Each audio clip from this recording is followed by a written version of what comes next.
But now I'd like to invite Leighton from Seriosity to come up and talk about games and virtual worlds. Thank you, Leighton. Thank you. Thank you. It's great to be here. I want to introduce you to a friend of mine, Ted. Ted went to a great university. Actually, he got an MBA. He's really good at spreadsheets and other things, and he works at one of your companies. And he doesn't exactly hate his job, but he's not entirely engaged. What's going on, you know? Feedback is intermittent. He's not always sure how he's doing. The goals are sometimes unclear. The whole shareholder value thing isn't what wakes him up in the morning and makes him want to come to work in the morning. There's some office politics and there's some other things. It just could be better. But there's another side to Ted. This is gamer Ted. Hair on fire. He knows exactly what he needs to be doing. He's part of a team of 20 people who he's never met from 6 different time zones and all different demographics. He plays in a multiplayer online game, an MMO called World of Warcraft, along with 12 million other people. The average age of the players is in the mid-20s. These are not 18-year-olds in the basement or 13-year-olds.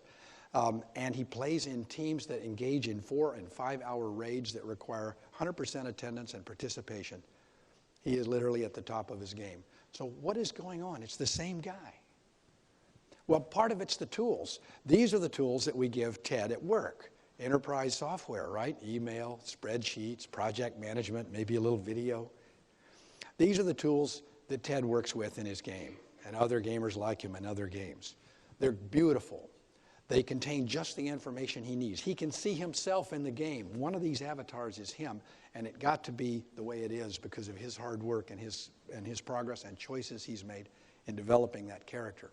He is in the game. It is a very different experience. It may look like information overload, but it's customized to give him exactly what he needs at exactly the time that he needs it, largely through his own ability to adjust his world. This illustrates a convergence that my colleague Byron Reeves and I believe is absolutely happening. All of the evidence is that that this is very much the case, and it relates to our health topic today, and I'm going to get to health in a minute, but first I want to talk a little bit about why games and work are converging. First of all, games are a huge business. They're bigger than television altogether, and as you know, a major new launch of a major new video game has the same economics as the launch of any movie, except maybe Avatar. There's a new generation coming along, you know, the millennials. They're altruistic, ambitious, multitaskers. They have high expectations about the world being fair. They want to get promoted right away and all these other things, but they also bring these gaming instincts. They've found it very easy to try and fail, and they're comfortable with failure because they've participated in environments where it was set up so you could fail quickly, and you can't learn any faster than failing quickly and trying again, reattempting with new knowledge. There's another reason this is happening. Play is not the opposite of work. I want you to do something this year. When you hear somebody or see somebody write an email about games in the workplace that's critical, and it's bound to happen. I'm going to tell you why it's going to happen, but just save it, okay? Because people are going to get over that, and it's going to be fun to save those emails. Make sure you're not one of those people, all right? So play is not the opposite of work. We know that people are at their very best when they are in the state of flow. The psychologist, Mihaly Csikszentmihalyi, I love saying that name, has described this in great detail. A surgeon at the top of her game, right in the midst of a very difficult procedure, a mountain climber. Think about the last time you were at work. And it was true. There was some time in the last week or so you were at work and time disappeared, ego disappeared. And you know why? It's because you were working on something very difficult and you had exactly the right skills to do it. That is the essence of play, satisfying deep play, and it's the essence of great work.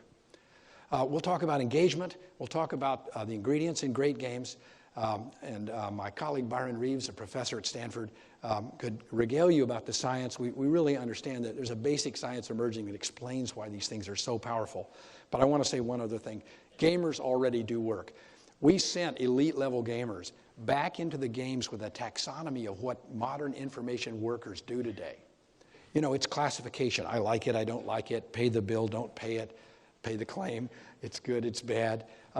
There's a lot of problem solving and analysis. There's strategy, and there's real-time strategy, there's long-term strategy, there's selling, and there's buying, and there's correcting and fixing, and there's leading and there's following. Every single category of work you can imagine is taking place in these games, including very repetitive stuff that you would think, wow, that's really boring. Why would anyone consider that play? But it's built into the game. And these are games that people pay to play. And it raises this really interesting question. How come people pay to work over here, but we have to pay them to work over here at our place? Obviously, there's a matter of context. We'll talk about some of that context. Most of this work comes from a project Byron Reeves and I have been involved in going back to 2006 and even earlier. It was highlighted first with an article on leadership in the Harvard Business Review, and then a book that we published about 14 months ago with the Harvard Business Press called Total Engagement. And a lot of these ideas are available there. So what's new? Just in the last year and a half, year and a quarter since we published that book, several things. One is the notion of gamification. We started tracking this word. We used the word. We said, we can't use that word. That's too goofy sounding 5 years ago. Well, somebody started using that word in the fall. And in October, there were 19,000 hits on Google for that word. And now it ranges between 1 million and 1.2 million hits. There's something in the air about this. What's going to happen is you are going to get sick of seeing websites of brand names that you visit trying to engage you with little leaderboards and points and games, all of which are perfectly reasonable. It's just that the totality of it is going to be a little overwhelming. In fact, things are going so far in that direction, there's already a backlash underway. People are denigrating the idea of calling it pointsification. Well, that's not to criticize what's going on here. I think this is a great game that's underway, or a great engagement that you're doing with your phones and so on. But you're going to see a lot of this in consumer-related activities. The other thing that's really new is this overwhelming growth of social games. Facebook is now a more important delivery platform for games than PC games or shrink-wrap games that you buy in the store and that sort of thing. Facebook, as you know, is about 500 million worldwide users. Just one game company, illustrated here. These are the games of Zynga Inc., or Zynga Game Network. Zynga claims on their website, and know it's true because of the incredible impact they have, 200 million monthly active users, 50 million daily active users. I mean, these are staggering numbers. How do they do it? We'll talk about it in a little bit. And then the other thing that is this continued growth of mobile, as we've already talked about and illustrated very nicely. But there's one other thing going on about why we think this convergence is inevitable, and it's going to relate to health here. Just hold on for a second. This is a phrase that scares your CIOs to death, the consumerization of enterprise IT. This is the expectations of not just millennials, but people that come to work from home where things are different. And they say, well, why can't our database work like Google? Why is it so hard? Why can't I see what people here have really accomplished instead of what they want me to think? Why aren't their reputations persistent, like on many sources, Amazon reviewers, eBay power sellers, and so on? Why does it take me so long to see how well I'm doing? Why is my job so boring? Well, engagement is the topic of the day. Thanks to many of the speakers earlier today for sort of setting up the questions, and all together we're engaged in activity of thinking about how to answer that. We know that engaged employees are more likely to believe they can impact quality and cost and customer satisfaction and those things, and that there are not enough of them. I'd like to for us to keep in mind that engagement isn't something we do. We don't do engagement. Engagement is something we get when we do other things right, and we've seen some really nice examples of that just today. But our take on this, and particularly interesting in light of how we might use game ideas, is that when employees know that their work has a meaningful purpose, when they have a sense of autonomy, I get to make some choices here. I'm not just working for the man. I'm not just cranking it out. I have choice. I'll work on the hard stuff and get more credit for it. When employees know that they're developing mastery, this is hard and damn, I'm good. And then finally, when their work is recognized, and that's the feedback that games do so well. Well, here are the ingredients that we see when we study not only World of Warcraft and these massively engaging multiplayer online games, but even Farmville on Facebook. And as we just heard, this wonderful social game. Great games do a lot of this. Self-representation, it's still just showing up in some of these social games, but that's me in the game. That's my avatar.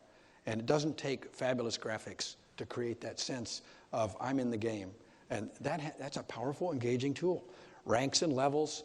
Narrative is the story, the epic story that may be more important than shareholder value. We're here and we're doing this because health reform is changing our industry. And we're going to be relevant. And we are going to adapt, and we're going to be doing the things that our real customers really care about. Feedback, we've talked about. One of the things that games do is they give feedback in every time domain. Now think about Pac-Man, for example, just as a kind of an illustration in comparison to what we do in the enterprise. Everyone's played Pac-Man. Remember, at the most highest frequency feedback is the bing, bing, bing, bing, bing, bing, bing, as your little mouth eats those little gold dots. That's sub-second feedback, but it's rewarding. All of our work on arousal and attention, that's rewarding. Think of the fast action drum beat in that movie that was on the plane, the Runaway Train movie. That fast pace. It's not just the sound though. It's happening because you're driving that way in the game. But then every few seconds you can kind of get in a corner and hide from the ghosts on the 10-second time scale. And every 15 or 20 seconds you grab the cherries. Ding, sound, sight, there's stuff going on that time scale. Eventually, 20, 30 seconds, you clear a level.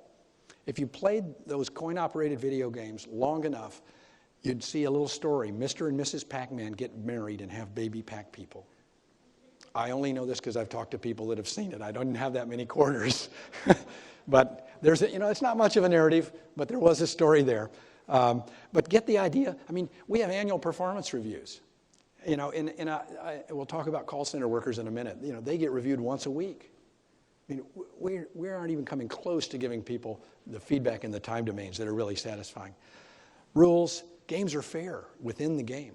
There's transparency. Games challenge our thinking about, wow, maybe we should give the dashboard to the worker bees because they need to know where they fit in. Maybe the dashboard is more important for the people who are getting the work done than the bosses that are trying to supervise it. Transparency is really interesting.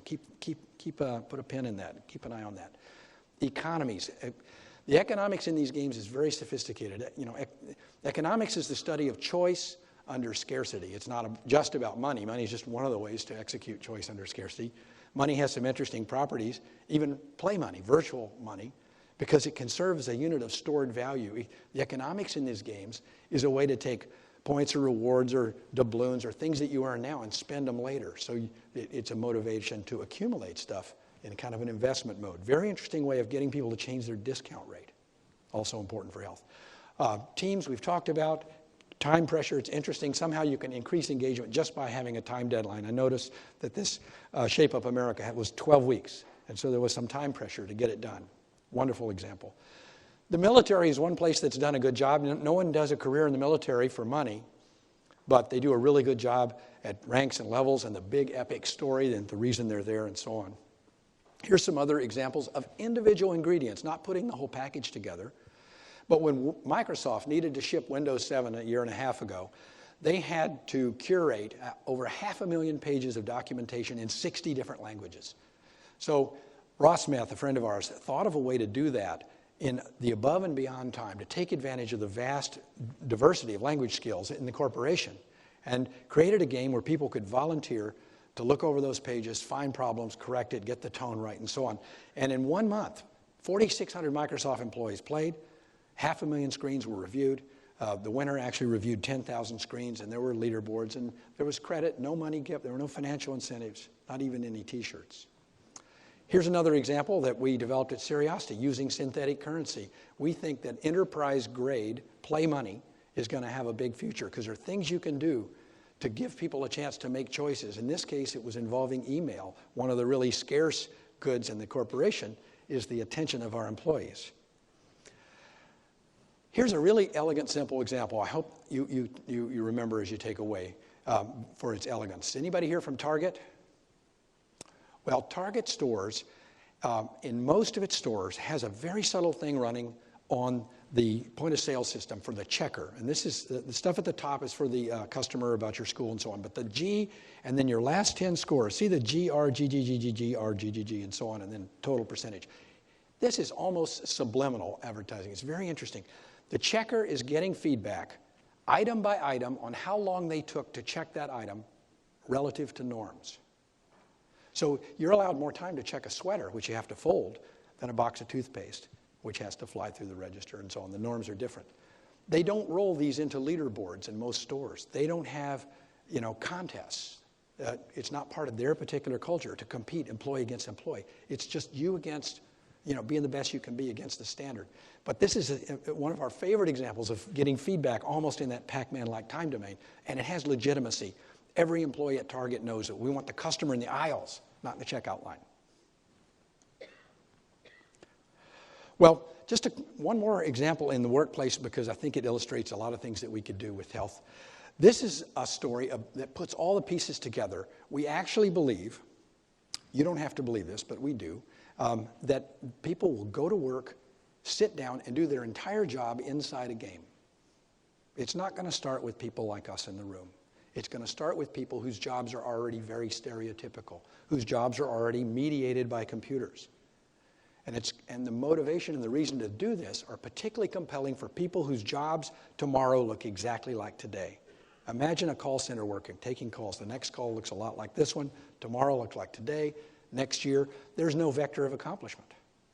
Games do a fabulous job of putting these elements together to create that vector of accomplishment and creating very interesting levels of engagement. So Jennifer walked across the street with her resume for a 50-cent raise, because turnover is the single biggest pain point in call centers. And she puts her resume down on the hiring manager's desk, and the manager says, well, Jennifer, that's nice. I'm sure that's a wonderful resume, but we don't do it that way here. Just sit down and start playing our game. If you get to level 5, we'll start paying you. See, you don't do training to play World of Warcraft. It's all intrinsic. It's set up so you can fail safely and quickly and fast and learn. And it's engaging. Well, Jennifer, if you get to level 5 and we start paying you, that's great. But if you get to level 10, you're not talking to robots anymore, or some of our trainer people who are playing their own training game. You're talking to real customers, the easy ones. But if you get to level 20, you're talking to the hard customers. And if you get to level 30, you're in charge of a quarter of our call center assets. Good luck. If you're still here at 5, we can talk about it, how to go.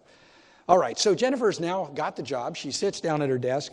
It's 2 minutes into the workday, and like any other gamer, the first thing she does is she checks on her team and her own individual status. You don't have to have teams to be a good call center worker.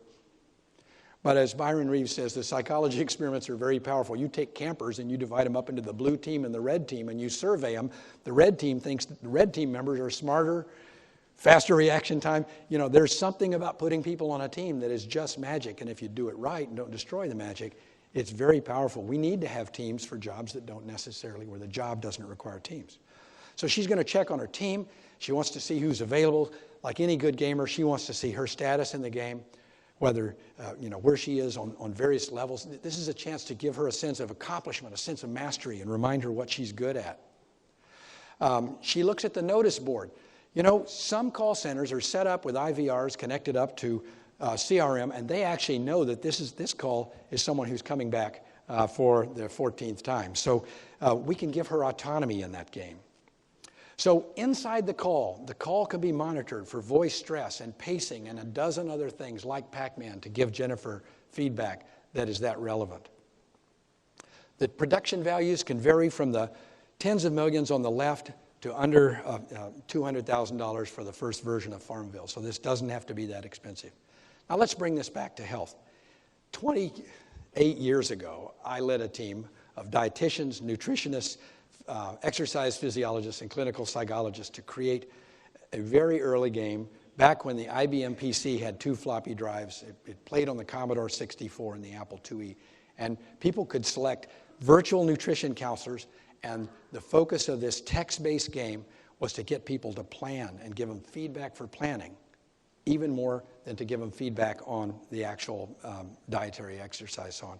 We could learn so much from what's going on today, but most of the main ideas were there then, and they're still there today. The Robert Wood Johnson's Foundation is providing a research base to give us the ability to really measure what's going on in these games, and that's giving us a whole new way of thinking about this. I want to give you a taxonomy so that as you hear about things, including the ones that are described at this conference, you just have a place to put them in your thinking. So it ranges from hidden messages in entertainment games. Right now, that's a Wendy's commercial inside a skateboarding game in the upper right. Imagine health messaging there. All the way down to games where a doctor writes a prescription for a little girl with amblyopia because we know that playing on a Nintendo DS, it actually has benefits for correction of amblyopia. But let's talk about some of these ones in the middle here, this continuum. Consumer games with overt health goals. Well, the original Boston Computer Diet, and the acronym for that was obesity, by the way, if you didn't catch that, 28 years ago was an example of that. There's no better example today than the Wii Fit system with its sensors and so on. This is great. We're going to continue to see more of this. But for this conference, we're interested in employer-provided games, including those for use at home. And the Shape Up America is, if you notice the list of ingredients, how many of those were included in this social media. It doesn't call itself a game, but it has many of the powerful tools that make games successful. Employer-provided games for use at work. Here's an illustration of that airline messaging you get when you're taking a transatlantic flight and you're supposed to tone up and prevent embolism and so on. Well, Jennifer in her call center game is going to be exposed to health messaging for while she's at work as well. And hopefully there'll be spillover into her behavior outside of work. Provider-supplied games for home. The Robert Wood Johnson Foundation is supporting. This is just kind of cool. I have to tell you about it. This is a game to help people with smoking cessation. Part of the whole smoking cycle, it's not just the nicotine addiction, is the physical activity of puffing, sucking on something, puffing, and so on. This is a game that uses the sensors in an iPhone to replicate and then records it and builds it into graphics and a time series that is now shared socially with other people that you're working with. So the key there is sensors and the fact that these games can go after some very tough problems. This would be most successful as part of a larger program with some of the other things that we know work. And then there are games coming along to train people for balance and that sort of thing with Parkinson's and so on. The data is developing, and it's important because with healthcare reform, there are specific call-outs. I've spent a lot of time looking at this, and I'd love to get your thoughts if you see it differently. But it's pretty clear that web-based promotion of health, particularly when it's evidence-based, is going to fall on the right side of the medical loss ratio rules. And that's going to be important. Here's something from just a few weeks ago documenting benefits in physical activity and diet for a couple of video games from a great company called Playnormous. So here's what to expect, and here's some thoughts. You're going to be offered a lot of game ideas just this year. Here are some questions that you should be having in your head. What should we be measuring to assess your game's efficacy and safety, by the way? There's absolutely an opportunity for unintended consequences. This is powerful technology, and I've never seen a powerful technology that couldn't have downsides and unintended consequences. And the good developers are going to have thought about that and are going to have ways of mitigating that. What are the key design principles? With the original Boston Computer Diet and any other behavior change program, you either have an explicit or an implicit model of behavior change. Go ahead and get the people that are asking you to think about what they're doing, or your own internal designers. Be clear about what your model is. What are the key ingredients for getting people to change? And then, importantly, how does it integrate with our other programs? These things don't just stand alone. They don't exist as an island all by themselves. One of the things we've learned in the shift of market dominance from Electronic Arts, which shipped packaged games, to Zynga, whose games live on the web, is the Zynga games are never done. They are constantly tuning them. They take data over the weekend. They do an experiment, A, B, C, D, N experiments, and look at thousands and thousands of customers, players' use, and then they make changes about what works. This is going to be an important part of how these games roll out. I just want to leave you with one kind of mind-stretching example that we just came across a few days ago. It's a company that started out making really interesting little sensors connected to the internet. Their original goals were environmental and sort of environmental stewardship, but they have morphed into a focus on health. And let me just walk you through this really quickly. In the lower left is a little green oblong that sticks on your toothbrush that senses, it's an accelerometer connected to a toothbrush. Think of all the games that you could build around that. The little green egg on the right is the base station, and you can see the UBS cable right there. The upper right corner is a credit card-sized pedometer or accelerometer. These things are going to be tiny, ubiquitous. They're going to be everywhere. And in the middle are sticker sensors that are going to know things about what you're doing.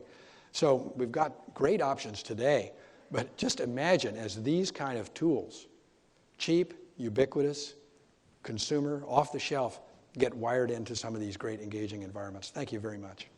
Excellent.